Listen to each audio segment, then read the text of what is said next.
Assainir les finances publiques et redynamiser l'administration sont des problématiques au cœur des priorités du gouvernement gabonais. Depuis 3 ans, le plan de relance économique sert d'outil à l'exécutif pour remettre l'économie nationale sur les rails. Madame, Messieurs, bienvenue à ce nouveau complément de l'information sur Gabon 24. Plusieurs mécanismes, vous le savez, ont été mis en place pour y arriver, à l'instar de l'instauration d'une contribution de solidarité sur les hauts revenus entérinée au cours du Conseil des ministres du 29 mars 2019. Pour en parler, je reçois Madeleine Baird, ministre de la Fonction publique, de l'Innovation, du Service public et du Travail au Gabon. Madame le ministre, bienvenue sur Gabon 24. Merci. Alors, d'entrée de jeu, peut-être nous préciser, que dit le texte actuel? Le texte qui a été adopté lors du Conseil des ministres du 29 mars dernier instaure une contribution de solidarité sur les hauts revenus qui fixe des taux de prélèvement par tranche. Vous avez la première tranche qui est celle de 650 000 à 1,5 million. C'est 5%. La tranche qui vient ensuite de 1,5 million à 2 millions, c'est 10%. Et la tranche de 2 millions à plus, c'est 15%. Vous avez donc 3 taux de prélèvement qui touchent les tranches de revenus les plus élevées au sein de notre administration. Est-ce qu'il faut dire que c'est une forme d'impôt sur le revenu? C'est une contribution de solidarité, c'est un effort collectif dont, bien évidemment, les économies et la contribution va dégager un montant qui va nous permettre d'initier les investissements nécessaires, notamment, par exemple, à l'amélioration des conditions de travail des agents publics de l'État, ou bien alors les établissements universitaires, les établissements scolaires. Tout ceci participe de la mission que nous a confiée le chef de l'État, son Excellence Ali Bongo Ondimba, qui est soucieux d'avoir un capital humain performant et efficace. Mais pour avoir un capital humain performant et efficace, il faut bien évidemment avoir des conditions de travail optimales. J'allais d'ailleurs y arriver. Comment va être distribué l'argent retenu sur ces salaires-là? Est-ce qu'il y a des secteurs prioritaires qui ont déjà été retenus? Je pense que dans la première des priorités, je pense, ça peut être la construction des infrastructures, mais dans le domaine de l'administration. Je pense qu'aujourd'hui, les conditions de travail de nos agents ne sont pas toujours conformes au rendement que nous attendons d'eux. Ça, c'est aussi, il faut avoir cette... Donc, les priorités, bien évidemment, sont le social, sont les endroits où on capitalise la valeur ajoutée du capital humain, c'est dans les écoles, dans les établissements universitaires, avoir une bonne santé et avoir de bonnes conditions de travail. Quels sont les délais d'applicabilité de cette mesure? Est-ce que c'est dès cette fin de mois d'avril, par exemple, ou bien il y a quand même des délais? Non, c'est une loi. Donc, c'est une proposition de loi qui va être soumise à l'adoption au niveau des deux chambres du Parlement. Et ensuite, une fois son adoption faite, on va passer par l'étape de promulgation. Donc, une fois que la loi sera adoptée au Parlement, au sein des deux chambres, nous pourrons procéder justement à l'entrée en vigueur de cette contribution. Est-ce que vous pensez, Madame le ministre, qu'elle pourra, cette loi, à terme, cette contribution, j'y arrive, à terme réduire le déficit budgétaire finalement estimé à moins de 2,7%, c'était en 2017, quand on sait que l'État gabonais dépense plus qu'il ne produit en termes de recettes? En premier lieu, je ne pense pas que ce soit le déficit budgétaire qui a amené à la réflexion de la contribution de solidarité. Je pense que c'est beaucoup plus l'envie de financer un certain nombre de choses. Donc le Gabon a déjà eu l'habitude d'avoir des contributions de solidarité, on l'a eu par le passé pour le Transgabonais. Donc je pense qu'il faut prendre les choses plutôt sous cet angle. Il ne s'agit pas de créer une contribution, de réduire, de faire un prélèvement uniquement parce qu'on a un déficit budgétaire. Je pense que les choses ne doivent pas être seulement prises dans ce sens. Le ministère de la Fonction publique, c'est quand même le ministère du capital humain de l'État gabonais, et je pense qu'à un moment donné, lorsqu'on a des urgences, lorsqu'on a des objectifs de performance à assigner à cette administration, il faut effectivement peut-être penser à une contribution de solidarité. C'est un effort collectif qui s'applique à ceux qui ont les plus hauts niveaux de rémunération. Ce ne sera donc pas une option, mais une obligation pour ces Malheureusement, c'est une obligation. À partir du moment où c'est un prélèvement, c'est une loi, elle s'applique obligatoirement. Alors, Madame le ministre, le nouveau système de rémunération avait lui également ses objectifs en son temps et il a été mis en place et d'ailleurs bien conduit par le gouvernement gabonais.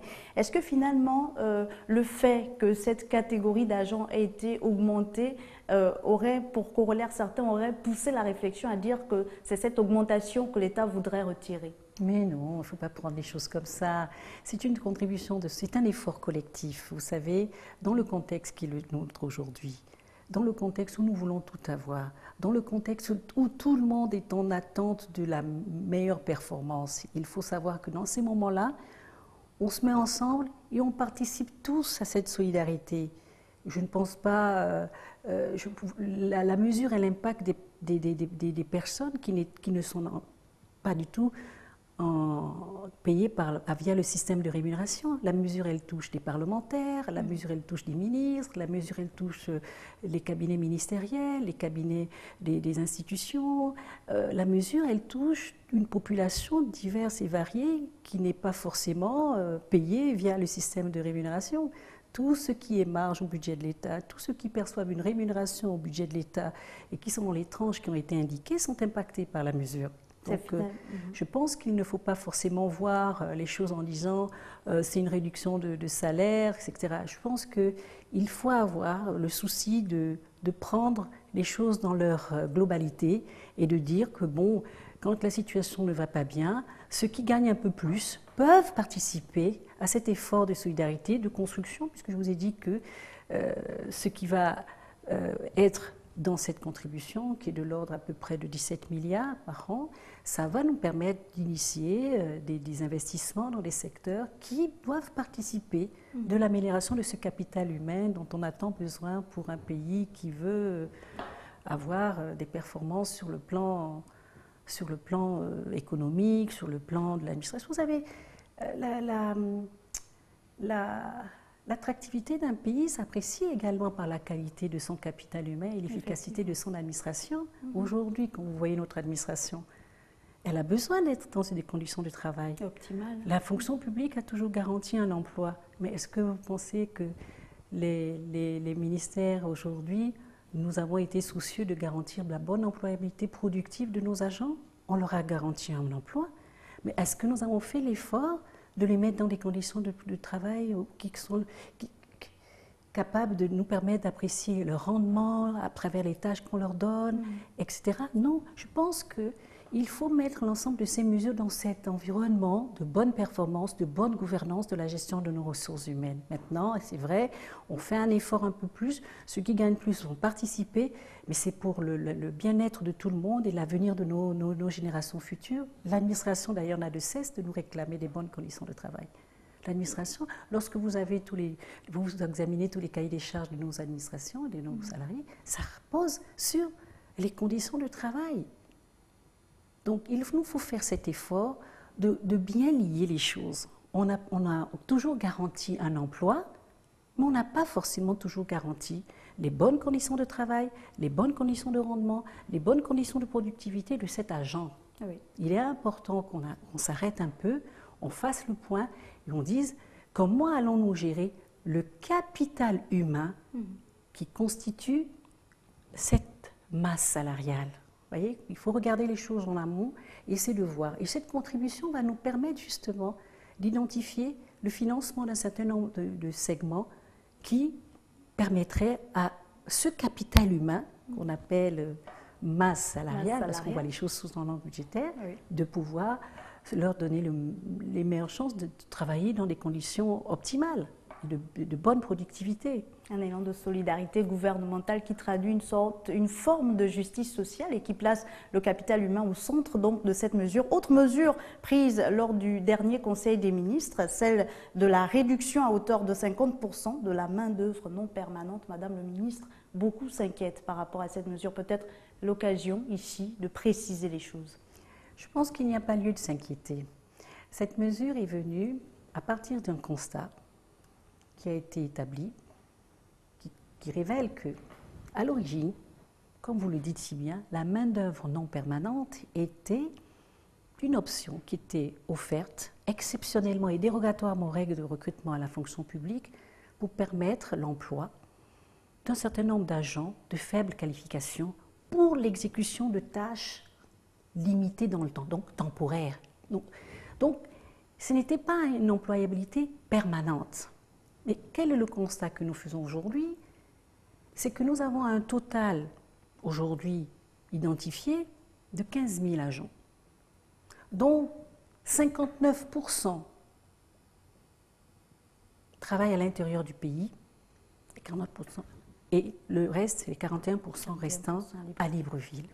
Lorsque vous faites une analyse factuelle, vous faites le détail de ces 15 000 par département ministériel, vous vous rendez compte qu'à l'intérieur du pays, il n'y a pas une corrélation entre le nombre de cette main-d'œuvre dite non permanente, qui à l'origine ne devait pas être permanente, et les structures d'accueil de nos départements ministériels. Vous comprenez que cette mesure de réduction de la main-d'œuvre non permanente ne doit pas être uniquement et encore une fois prise sous l'angle financier, mais au contraire va permettre à l'État gabonais, à chaque département ministériel, de vérifier qui sont les acteurs derrière cette main-d'œuvre non permanente. Avons-nous derrière la main-d'œuvre permanente des emplois de faible qualification? Avons-nous derrière la main-d'œuvre non permanente des emplois qualifiés? Avons-nous derrière cette main-d'œuvre? Quels sont leurs profils? Quelles sont les conditions de travail dans lesquelles ils évoluent? Quels sont les facteurs de productivité qu'ils ont? Quelles sont les tâches qu'on leur donne? Est-ce que ce sont des tâches permanentes ou des tâches non permanentes? Est-ce que finalement, ils sont dans des conditions de travail qui nous permettent de dire, bon, on en a vraiment besoin? Est-ce que cette main-d'œuvre est liée à une véritable expression des besoins de l'administration? Donc, c'est un exercice qui va nous permettre de pouvoir, encore une fois, examiner la bonne employabilité de nos agents, la productivité de ces agents, le rendement de ces agents, et qui va en définitive donner un sens. Parce que je vais vous dire, derrière cette main-d'œuvre, il se pourrait qu'il y ait des profils dont on a besoin.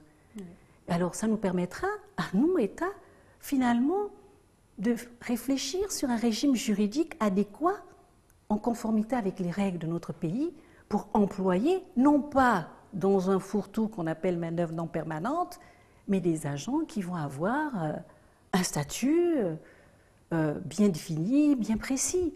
Si la main-d'œuvre qui est supposée être non permanente devient permanente, ça veut dire que c'est un emploi. Mais quel type d'emploi?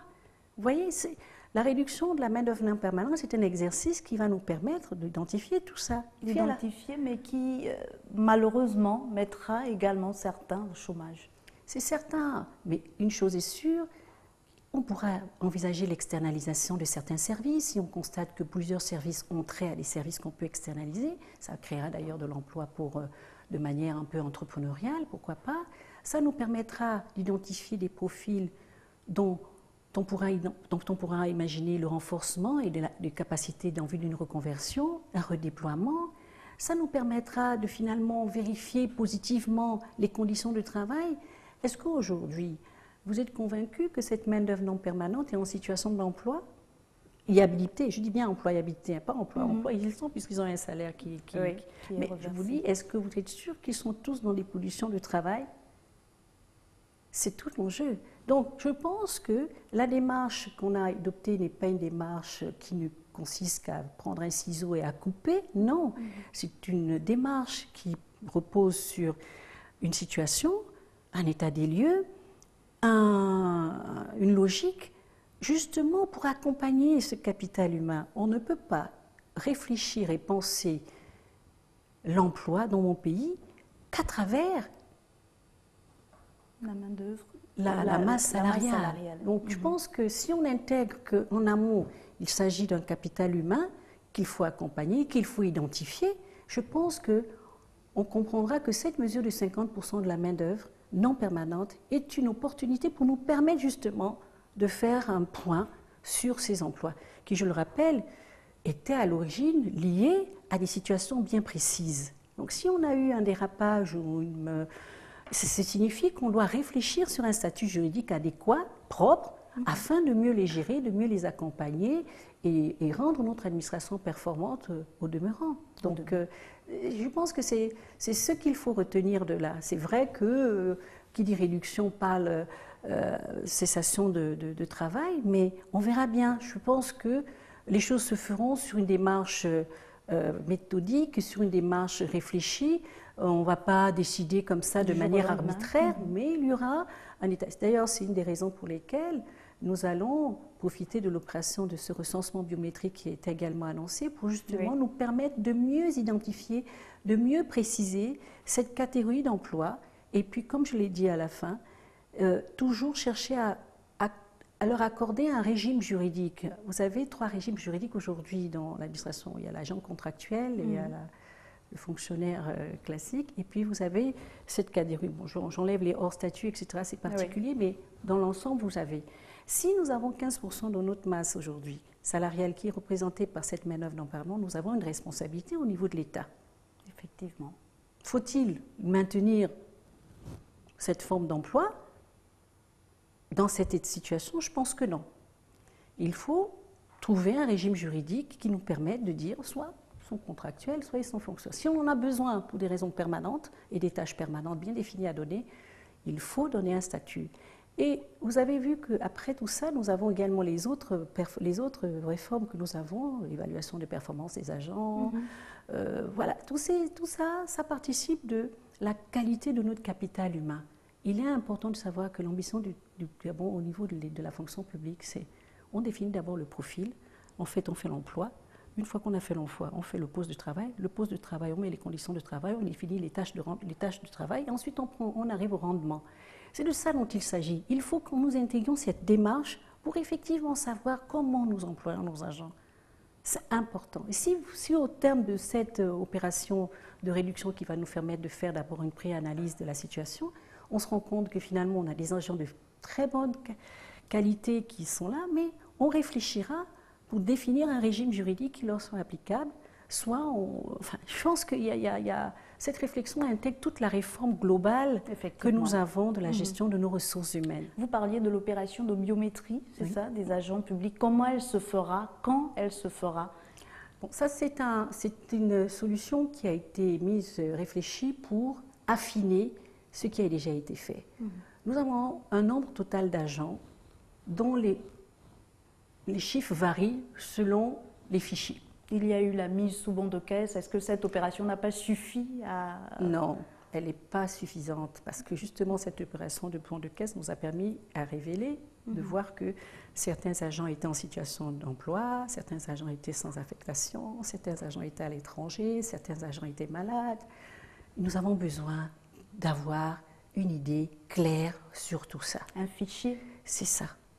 Donc, à partir du moment où le biométrique nous emmène quand même à plus de fiabilité, puisque la manipulation humaine est un peu faible, puisque c'est l'agent qui se fait reconnaître, je pense que ça va nous permettre d'abord d'identifier qui sont nos agents, parce qu'au terme de cette opération, nous aurons la véritable cartographie des emplois dans notre pays, puisque c'est sur l'ensemble du territoire que ça va se faire. Est-ce que nous avons des populations plus fortes dans tel département? Est-ce que selon ce département, ils sont employés comment et dans quelles conditions? Quels sont leurs profils? Est-ce que vous savez, est-ce que les profils de ce département sont en corrélation avec les attentes les profils des jeunes ou bien de l'employé public étant en corrélation? Après ça, on aura donc cette cartographie avec les statistiques qui nous diront si c'est les femmes, tel âge, la population, l'âge, etc. Ça va nous permettre de mieux affiner les décisions que nous allons prendre. Imaginons à l'instant que le recensement biométrique nous fasse démontrer qu'au ministère de la fonction publique, j'ai des ingénieurs agronomes, je donne un exemple comme ça, ça nous permettra de redéployer nos personnels en fonction des besoins. Il est important de savoir que notre capital humain doit être en adéquation avec le plan de développement du pays. Nous avons des ingénieurs agronomes, nous avons les métiers de la forêt qui sont aujourd'hui les métiers de la transformation de la forêt, qui sont aujourd'hui des métiers d'avenir. Nous avons les métiers de l'agriculture, nous avons les métiers miniers, nous avons un certain nombre de métiers. Moi, je le vois en tant que ministre du Travail aussi, je me rends compte que ces secteurs-là emploient beaucoup dans des métiers où notre pays n'a pas de contenu dans la formation, que ce soit les chauffeurs de grumiers, enfin des métiers un peu techniques. Il nous faut donc mettre un accent sur ces formations-là pour nous permettre de mieux orienter. Imaginons un peu que cet audit, ce recensement biométrique nous fasse démontrer que bon, nous avons un total d'agents dont les profils ne sont pas adaptés. On peut très bien mettre en place un programme de reconversion qui va permettre de les redéployer dans d'autres services. D'accord. Vous voyez?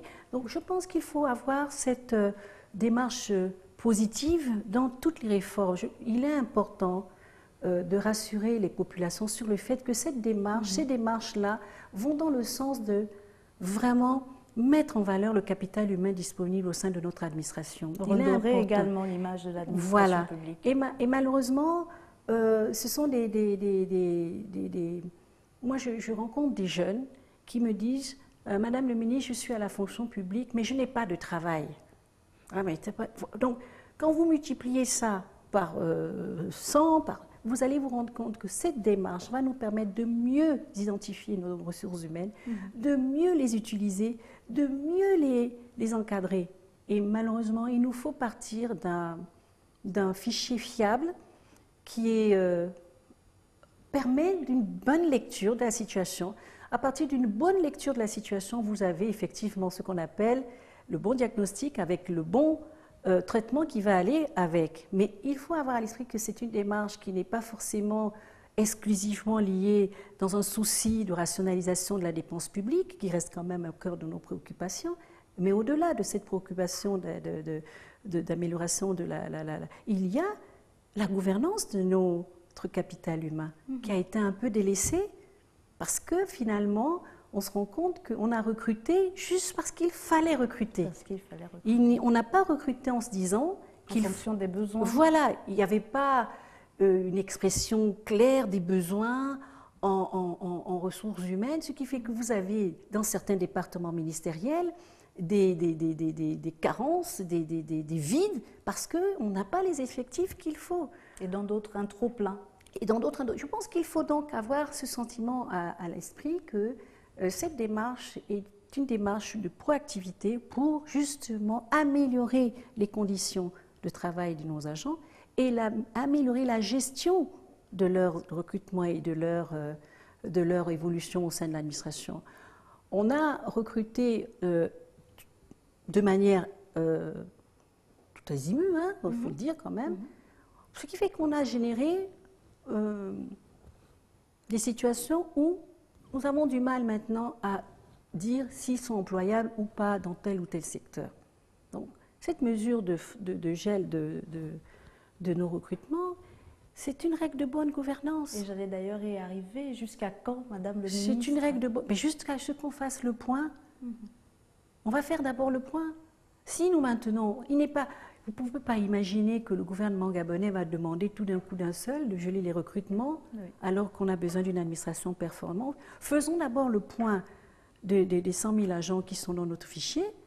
Disons-nous d'abord qu'est-ce qu'ils font dans notre administration, où sont-ils employés. Prenons nos responsabilités de gestionnaires de ressources humaines pour leur donner des conditions de travail qu'il faut, d'où la fameuse contribution notamment. Et voyons maintenant ensuite comment on peut maintenant mieux cibler nos recrutements. Est-ce que les dossiers en cours font également partie de cet arrêt, de cette réforme-là? Est-ce qu'ils sont considérés dans cette réforme-là? Mais bien sûr, ce qu'on fait aujourd'hui, c'est dire on ne doit pas simplement garantir le salaire, la rente, mais on doit garantir à ce jeune qui sort de cette école ou qui a été formé à l'étranger un cadre de travail. Vous voyez ce que je veux dire? Combien de jeunes avons-nous dans nos administrations qui nous disent « mais je suis là tous les matins, je vais au secrétariat général, je vais à la direction générale, mais je n'ai pas de travail ». Effectivement. Donc c'est une réalité, donc il faut avoir le courage. Le Premier ministre a demandé d'être courageux, il a dit que nous allons mener ensemble des réformes courageuses. Et nous sommes là pour accompagner cette vision, celle du chef de l'État, qui dit qu'il faut arriver à réformer. Mais pour réformer, il faut avoir le courage de faire le constat.